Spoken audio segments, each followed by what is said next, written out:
अस्सलाम वालेकुम dear students, welcome to PakVideo.tv। इस वीडियो में साइटोप्लाज्म को डिस्कस करेंगे। साइटोप्लाज्म के स्ट्रक्चर, कंपोजिशन, फंक्शनिंग और इसमें कौन कौन से कंपोनेंट्स आ जाते हैं, ये सारी की सारी डिटेल में डिस्क्राइब करेंगे। तो लेट्स स्टार्ट। सबसे पहले साइटोप्लाज्म कहते किसे हैं? सेल मेम्ब्रेन और न्यूक्लियस के दरमियान जो liquid material, jelly like material मौजूद होता है, उसे क्या कहते हैं? साइटोप्लाज्म कहते हैं।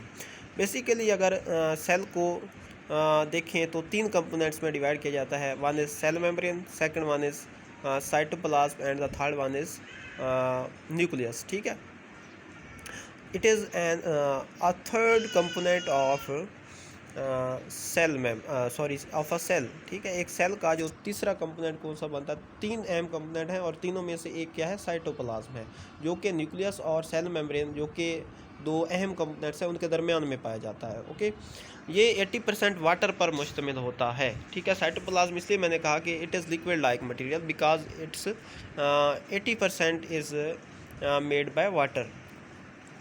साइटोप्लाज्म में है, it is divided into two parts, two components. One is the liquid portion.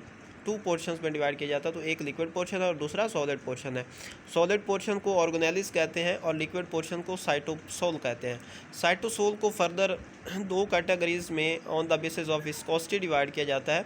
One portion is less viscous, ठीक है, जो कम गाढ़ा होता है, मतलब पतला होता है, और एक मोर विस्कस पोर्शन है जो कि ज़्यादा गाढ़ा होता है। ज़्यादा गाढ़े हिस्से, मोर विस्कस हिस्से को जेल कहते हैं और लेस विस्कस हिस्से को सोल कहते हैं। ठीक है, cytosol is further divided into two portion. One is the less viscous portion, that is called sol, and the more viscous portion of cytosol is called gel, while the solid portion of the cytoplasm is called organelles। ठीक है, secondly cytoplasm को दो Jones में divide किया जाता है। One is the ectoplasm and second one is endoplasm. अब नाम भी बता रहा है, एक्टो मीन्स पेरिफेरल आउटसाइड। ठीक है, मतलब it is a zone of cytoplasm that lies just beneath the cell membrane. ठीक है, वो वाला हिस्सा जो बिल्कुल सेल मेम्ब्रेन के बीनीथ मौजूद होता है, बिल्कुल नीचे से स्टार्ट हो रहा होता है, उसे एक्टोप्लाज्म कहते हैं। लेकिन वो जो न्यूक्लियस के करीब होता है, मतलब एक्टोप्लाज्म और न्यूक्लियस के दरमियान में मौजूद होता है, उसे क्या कहते हैं? इंडोप्लाज्म कहते हैं।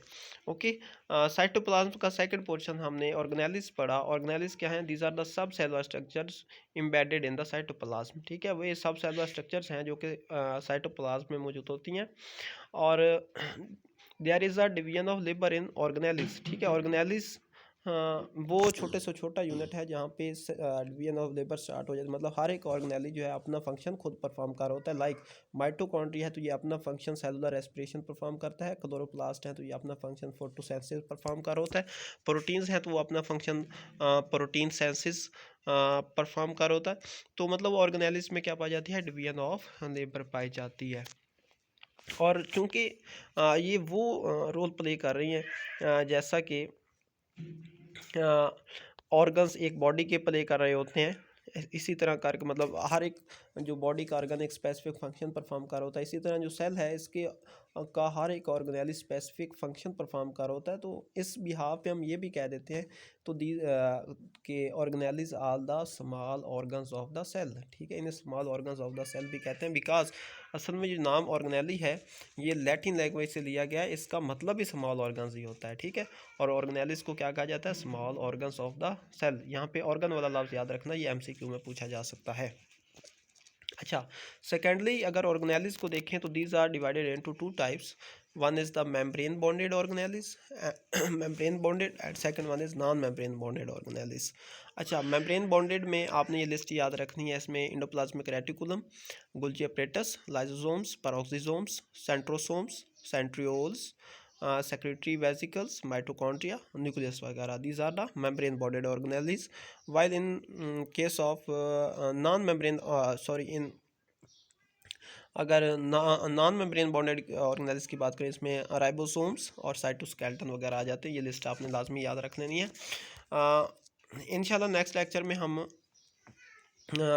Membrane bounded organelles mean the organelles with limiting membranes को डिस्कस करना स्टार्ट करेंगे, जिसमें सबसे पहले हम इंडोप्लाज्मिक रेटिकुलम को डिस्कस करेंगे। तब तक बहुत बहुत ज़्यादा दुआ में याद रखिएगा। खुदा हाफिज़।